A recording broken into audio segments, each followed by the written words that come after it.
delivery and accountability with yourself. As you say something, but you're doing the same. And you guys are going to look at that a certain kind of way. And so, I think once they saw it coming from me, and we encourage dialogue and debate, discussion, and criticism. It's how you deliver it, but we're all on the same page with the same goal, and so it's more so how you deliver and receive the message. And so I've mentioned we don't really have a lot of sensitive guys, and they get on each other, and I've encouraged that not to only come from the coaching staff, but to come from amongst themselves. And you can see that in every time out and on the court and in the locker room. Every time we come to a huddle, come to halftime, they're already in there talking things out before we get there. And so that growth has been good for our group. Rohan? Ime, you guys obviously had a lot of success in the fourth and game one, playing smaller. I think Peyton played more minutes in that quarter than he did the last two games of the Miami series.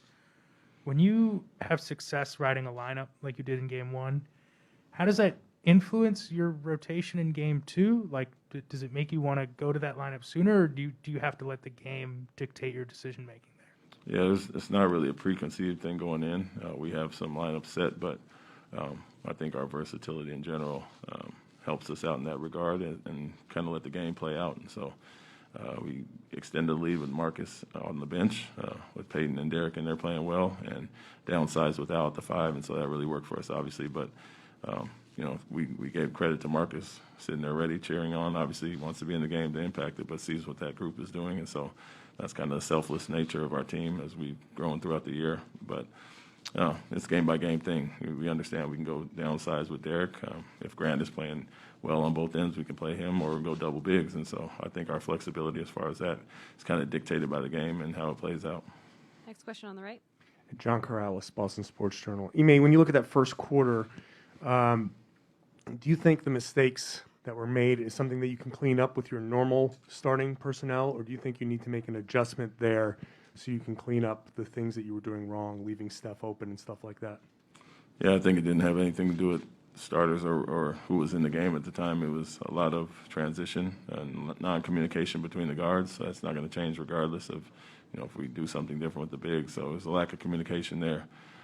Other than getting one cleaner look late with Daniel Tice, where we were supposed to be switching, it was a lot to do with guard actions in transition, early offense, and us not communicating, as well as Clay getting some shots as well. So nothing we can't clean up. Obviously, don't want to give up 6 threes and give up 21 points, but big picture, we were down 4, 32-28, and he went off for that. So we were still in good striking range overall. We knew if we limited him, we'd obviously be in much better shape.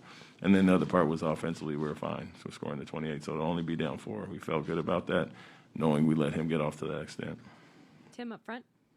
Tim Reynolds, Associated Press. Ime, I know it's all different now because of threes, but we've seen more quarters get away from teams in this playoffs than ever before. Is there a reason for it other than the threes? Is it how maddening? I mean, you've been on both sides of it in this postseason as a coach. When these huge runs that we're seeing more and more often now happen, I guess, how surprising is it that it's not just a fluke, that it just seems like it's just part of the game now?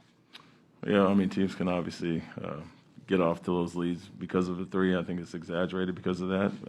A lot of times, especially in the Miami series or a series where we've had some 4 quarters, it's been a lot of self-inflicted stuff. And so if we look at, Brooklyn, Miami, Milwaukee, and now this series, it's a lot of the same things, taking care of the ball, not letting teams get out in transition, limiting them to one shot, and offensively that hurts us when they get those second, third opportunities. And so it kind of comes down to the same things with us, but the threes can exaggerate it for sure and extend that lead. So we harp on the little things that have won and lost us games throughout series so far, and I think the threes are part of it. It can get you back in the game as well. Teams are going to play a certain way regardless if they have the lead or not, and it affects it for sure, but we try to harp on the little things that have hurt us more so than Golden State being a prolific shooting team.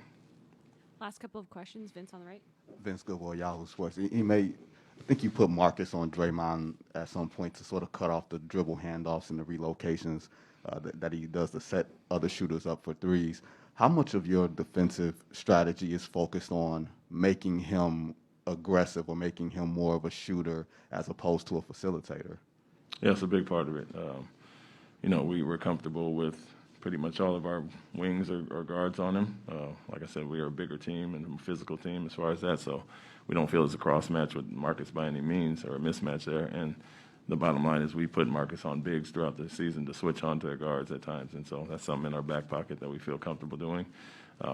Knowing he's one of their main initiators and getting everybody involved, and Marcus has such great recognition of when to switch on to guys, the communication, and kind of take things away. So that's something that we go to late in games a lot. And then in general, helping off him when it's appropriate and try to make him be more of a scorer. And understanding it's a tough one. You help off, but he's going right into a dribble handoff action or a pin down action. You have to be able to help and get back, and that's one thing we harped on coming into the series, and they did a good job last game. Last question. You played for a lot of teams, coached a lot of teams. What do you think it is about this group that makes it just so unaffected by being on the road? Is it like something in certain players' DNA? Is it something where you do it a few times and start to believe, hey, we've done this a bunch? Like, what is it about this group that it really doesn't matter where you are?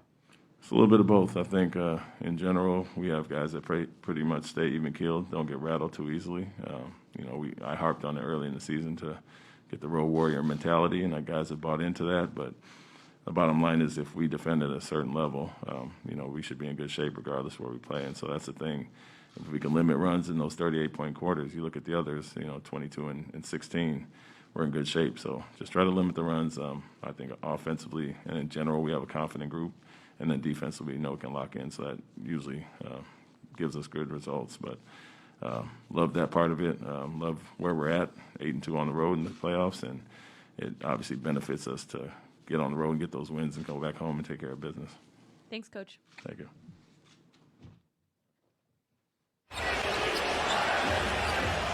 Settles for the three.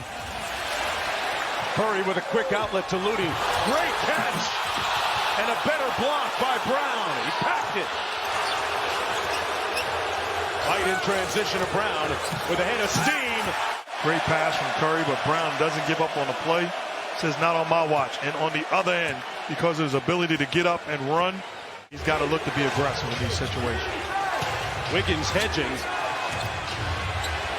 Smart with the three. Got it! It was a long two. Actually had his foot on the line, and the lead is down to 4. Just get rid of the basketball. Force the help to come. Now you put Smart in position to catch, get Wiggins in the air, and knock down. Jaylen Brown, who had a strong first half. Smart goes around the world. Oh, a little bit of sauce by Marcus Smart. Man, he's playing with a lot of confidence. Hands it off to Curry. Goes around the world. Oh, so much. The craftiness, the size and strength, the ability to eliminate elite defenders, and then finishing in traffic. Mama, there goes that man. Seen it so many times in the finals. And Steph with a little bit of pace into the front court. Behind the screen. Steph Curry locked in. The Warriors, for the first time, go small with one big on the floor and Looney.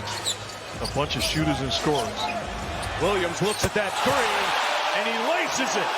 Right now, it's favoring the Golden State Warriors because they're getting open looks off of the Hicks.